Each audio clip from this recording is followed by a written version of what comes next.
Welcome back to IT Sports. Everybody, I'm going to show you a video right off the bat. And if this ever happens to you, happened in the past, happens to you in the future, you have all the rights in the world to break your friend's TV, break their controller, break their video game system.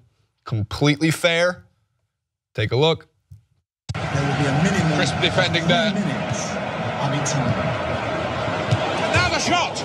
What a fine save. Got to be. He's blocked.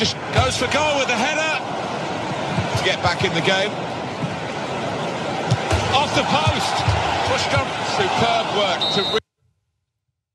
I'm just watching it. I want to flip this desk over specifically.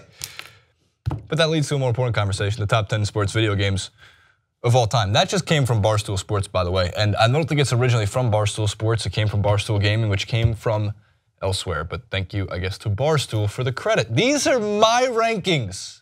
They are subjective, but there's a degree of objectivity to them. And there's reasoning for all of them. Now, remember, to come back to me for a second, Ja'Cory, because it's a very important note. Rankings don't matter. Tiers is what matters. There is no point to putting together a top 10 of anything nowadays because trust me, when I say putting together a top 10, if you get a better approval rating than our president has for a top 10, you've succeeded. And the bar is so low, so low. The approval rating for top 10s in anything in the history of top 10s is like 8% because there's always somebody, oh, you don't have this player here, this game, ah.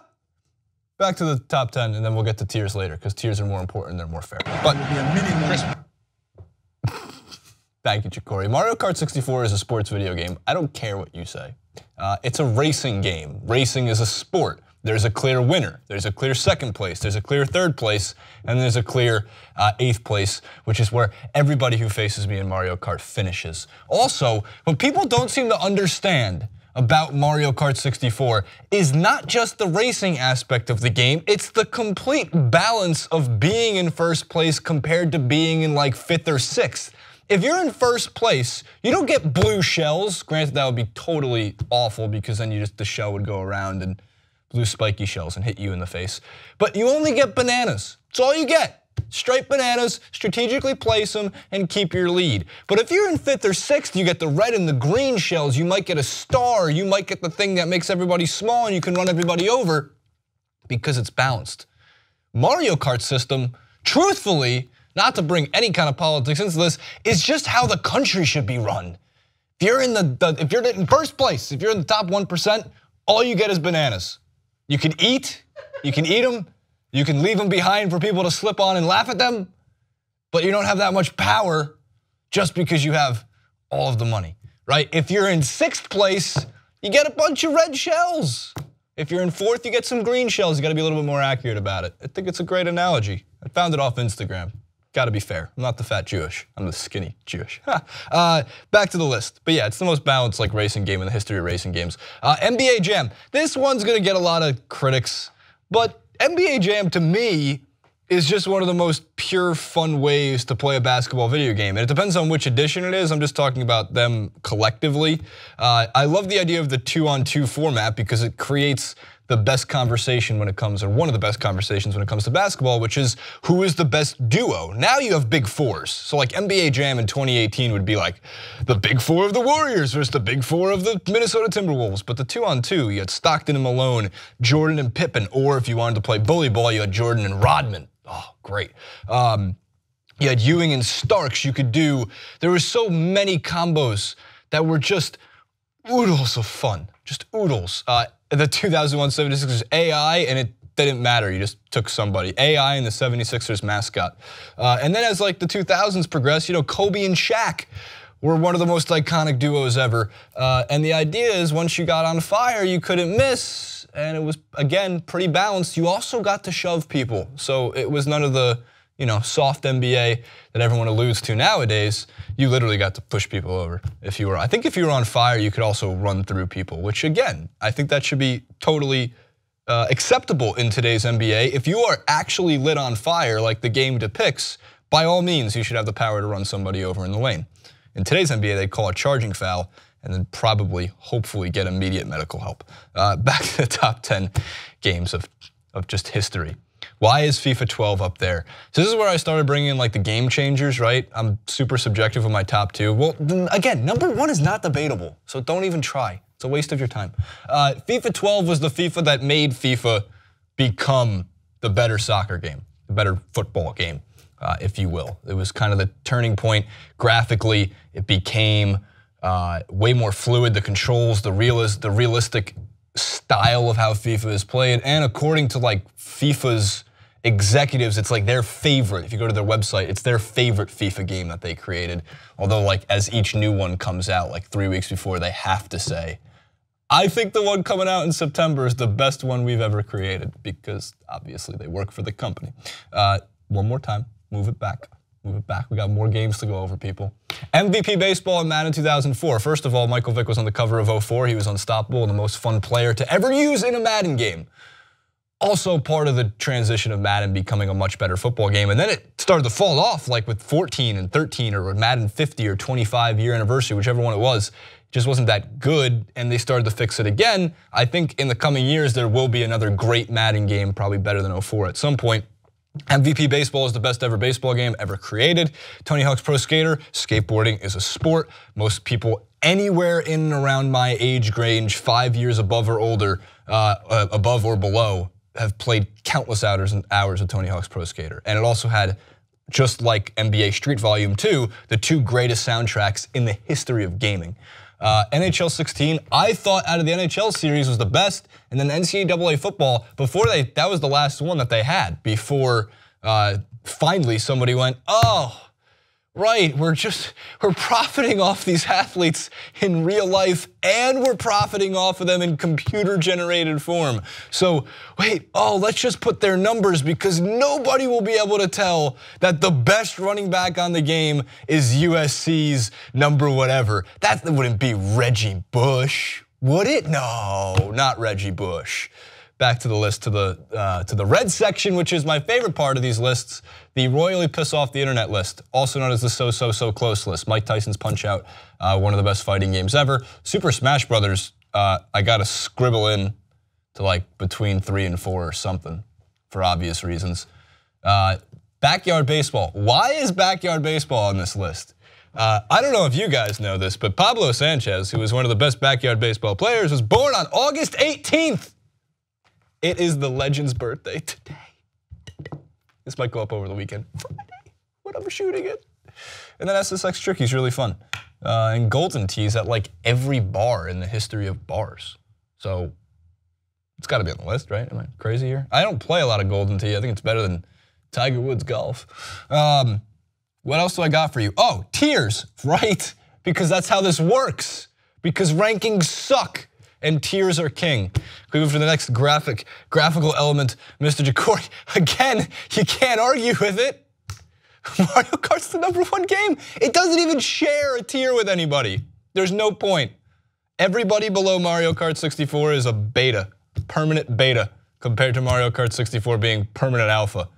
I was a Toad user in Mario Kart 64. It didn't matter though, because the game was balanced. It wasn't like Donkey Kong, although being much heavier than Toad, which you would think at a top, actually no, there was statistics in Mario Kart 64. It did matter. If you were like heavier, it took you longer to get to top speed, but you held your top speed for longer.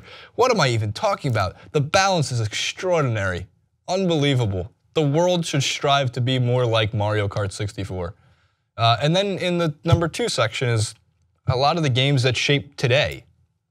In general, like Madden, and MVP, and the good NCAA, NBA, NHL, FIFA.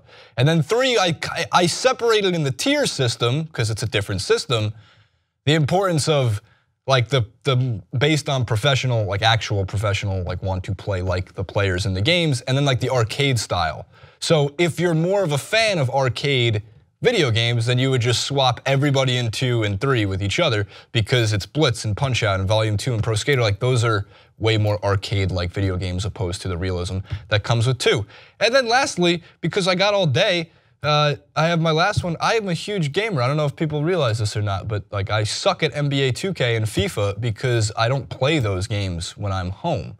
I play other video games. So here's Jason's top 10 favorite video games of all time because we're still here. That's right. You weren't expecting this. You had no idea GoldenEye would have made the list. But yes, I play Bloodborne more than any normal human should. I forget which one, maybe one in the studio can help me out, or Jacory. Which one is the sadist or masochist? Which one enjoys inflicting pain on themselves? Anybody know?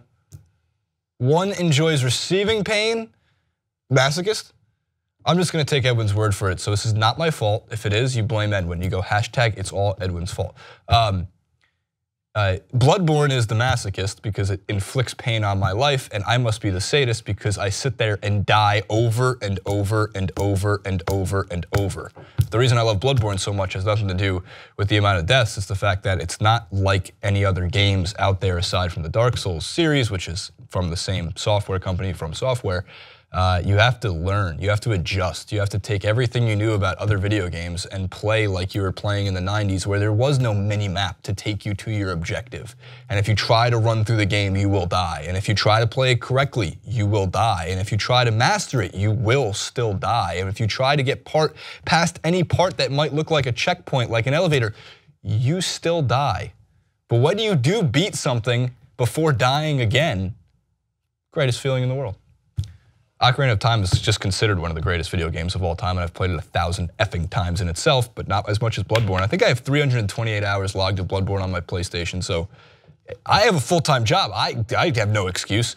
NBA Street Volume 2, one of my favorites because, again, the soundtrack and the game breakers. Duh.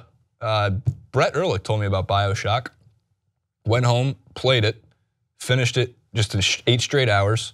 Then played BioShock 2, played that in 10 hours, and then played BioShock Infinite and finished that in 10 hours. And then I did the same thing the following like 3 days.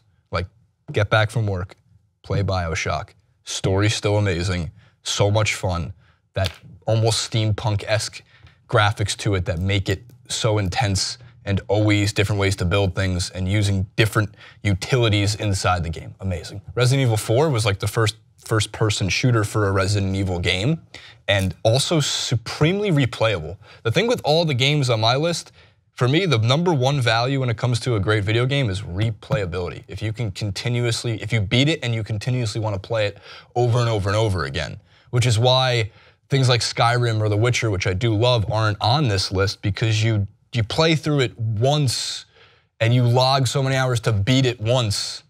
It's a lot to just go back and do it all over again. God of War, just button mashing. Super Smash Bros. In the same vein. Metroid Prime for GameCube is the one I'm talking about. GoldenEye, Legend, and Ken Griffey Jr. Baseball. GoldenEye? Yeah, it was just, yeah. So why do I bring all of this up? Right? Why do I go through the top 10 sports video games, which I've probably done a clip on this like a year ago, and I probably changed everything on my list. You know why? Because I can do that. I can do what I want. I bring up those video games because we're gonna start doing far more gaming content and not just FIFA and NBA 2K.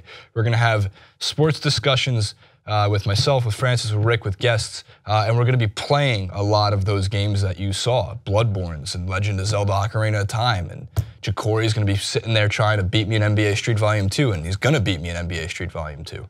And gonna be jumping in on these conversations, and it's important. So you can leave your terrible list of best video games of all time. You can try to argue against Mario Kart 64 being anything other than #1, but you are just simply wrong, and I'm sorry.